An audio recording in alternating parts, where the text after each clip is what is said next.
Welcome, enthusiasts of the chilling and macabre, to Rotten Crimes. Here, we delve deep into the shadows of the past, dissecting true crime stories with surgical precision. Our mission is to shine a light on the darkest corners of human behavior, offering you comprehensive and accurate accounts of history's most unsettling crimes. So, buckle up, for we are about to embark on a journey that will chill you to the bone. Today, we delve into the chilling story of Burton W. Abbott. In the year 1928, a baby boy was born in Oakland, California. His name is Burton W. Abbott. Burton was the only child of a middle-class family, his father a respectable businessman, his mother a school teacher.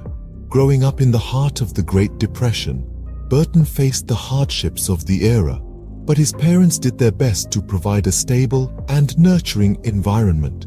Yet, even in this seemingly ordinary upbringing, there were early signs of the darkness that lurked within. During his school years, Burton developed a reputation as a loner. He was intelligent, yes, but there was an unsettling intensity about him, a darkness that his peers couldn't quite put a finger on. He was often caught in disturbing incidents, like the time he was found torturing a stray cat in an alley. His teachers noted his lack of empathy towards his peers and his unsettling fascination with violence and crime. As he grew older, his oddities only seemed to intensify. He was often seen lurking in the shadows, watching people from afar. His obsession with violence became more pronounced, and he was known to have a collection of graphic crime novels and newspaper clippings related to gruesome murders. Despite these warning signs, Burton managed to maintain a facade of normalcy. He graduated high school, enlisted in the military, even got married and had a child. But beneath this veneer of respectability, a monster was brewing. But this seemingly ordinary boy would soon become a figure of terror. Fast forward to April 1955, a 14-year-old girl named Stephanie Bryan disappears on her way home from school.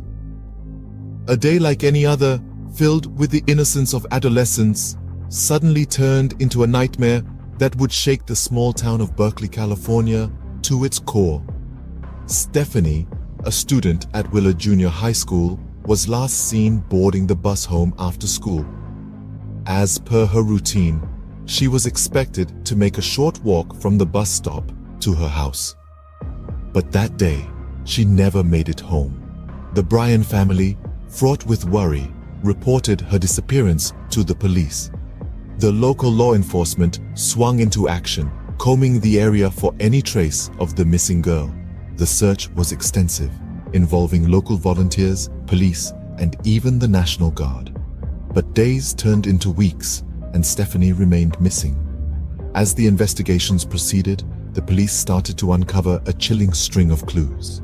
They found Stephanie's school books and glasses near a quarry, miles away from her intended route home. The location was remote, desolate, and far from the prying eyes of the city. It was a place where something sinister could easily happen unnoticed. As the police dug deeper, a name surfaced from the shadows: Burton W. Abbott. He was a seemingly ordinary family man living in Alameda, but his property was uncomfortably close to where Stephanie's belongings were found. Abbott, who had no prior criminal record, suddenly found himself in the crosshairs of a desperate investigation. Despite his insistence on his innocence, the police couldn't ignore the mounting evidence. The proximity to the quarry, the suspicious activity reported by neighbors, and the unsettling demeanor Abbott exhibited when questioned. All the signs pointed to him. The community held its breath as the police closed in on Abbott, hoping for answers and bracing for the worst. The air was heavy with anticipation, fear, and the unspoken hope that Stephanie might still be alive. Little did anyone know, the answers lie closer to home than they could have imagined. As the search for Stephanie continues, a shocking discovery is made at the home of Burton W. Abbott. It was a discovery that would turn the tide of the investigation, casting a long, chilling shadow over Abbott. In the quiet suburban home of Burton Abbott, tucked away in the heart of Alameda, California, investigators unearthed a trove of Stephanie's belongings. These weren't just any items, they were personal, intimate, things a young girl would hold dear. Among them were her glasses and her ID card, items that she wouldn't willingly part with. But that wasn't all.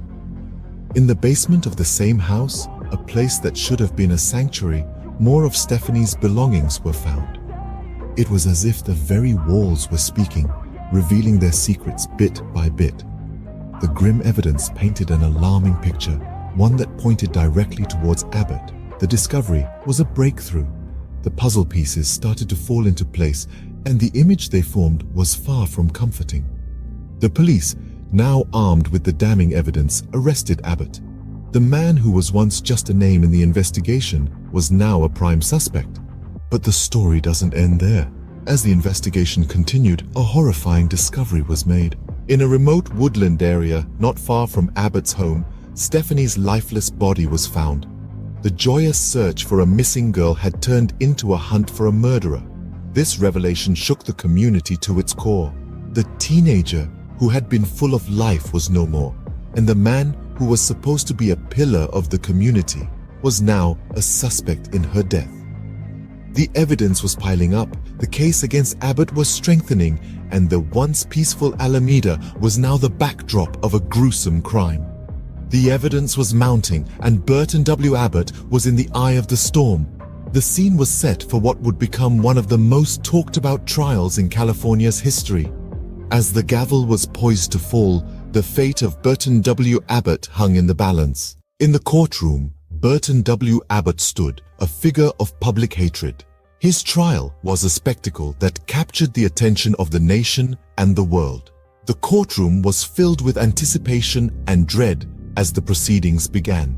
The prosecution presented a formidable case against Abbott. The key testimonies came from a series of witnesses, all pointing to Abbott's guilt. The most damning of these was the evidence found in Abbott's own basement, personal belongings of Stephanie Bryan.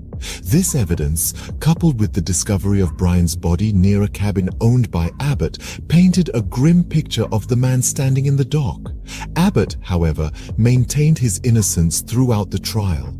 He denied all charges, proclaiming his innocence with an unsettling calm. His defense team argued that the evidence was circumstantial, pointing to the lack of concrete forensic evidence linking Abbott to the murder. But the jury remained unconvinced. The trial lasted for weeks, and with each passing day, the public's hatred for Abbott grew. His impassive demeanor, his denial in the face of overwhelming evidence, only fueled the public's demand for justice. Then came the verdict. After deliberating for 2 days, the jury returned with a unanimous decision: guilty. The courtroom erupted as the verdict was read out. Abbott was sentenced to death, a decision that was met with a mix of relief and horror. Abbott's execution was set for March 15, 1957. Despite numerous appeals and a last-minute stay of execution, the sentence was carried out. Abbott was executed in the gas chamber at San Quentin State Prison, his last words echoing his constant denial of guilt. On March 15, 1957, Burton W. Abbott was executed, leaving behind a legacy of fear and mystery. His case, one of the most notorious in American criminal history, remains a chilling reminder of the darkness that can lurk in the most ordinary of places. The name Burton W. Abbott is now synonymous with a chilling cautionary tale. This man, whose life was once shrouded in the obscurity of everyday existence, is now etched in the annals of American crime history. His name, his actions, and his chilling legacy continue to echo in the hearts and minds of those who dare to delve into the dark corners of human behavior. Abbott's story is not just about his heinous crimes, it's about the ripple effects of his actions and the lasting impact they had on a community. When Abbott was unmasked as the monster behind the disappearance of Stephanie Bryan, it sent shockwaves through the peaceful neighborhoods of California. The sense of safety and security was shattered, replaced with fear and suspicion. His actions painted a grim reality that sometimes monsters lurk not only in the shadows but in plain sight among us. The legacy of Burton W. Abbott is also a testament to the relentless pursuit of justice.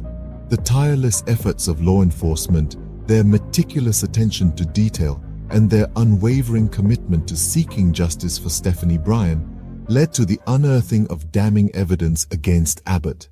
His trial and execution serve as a stark reminder that even in the face of the most horrific crimes, justice can and will prevail.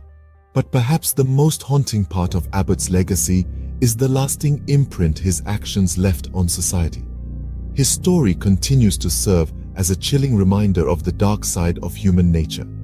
It's a reminder that we must always remain vigilant, always question, and never take our safety for granted. As we close this chapter, remember to subscribe to Rotten Crimes for more chilling tales. Stay curious, stay vigilant, and most importantly, stay safe. This isn't just a story, it's a lesson, a warning, and a call to action. It's a testament to the resilience of a community in the face of adversity and to the enduring pursuit of justice in the face of evil.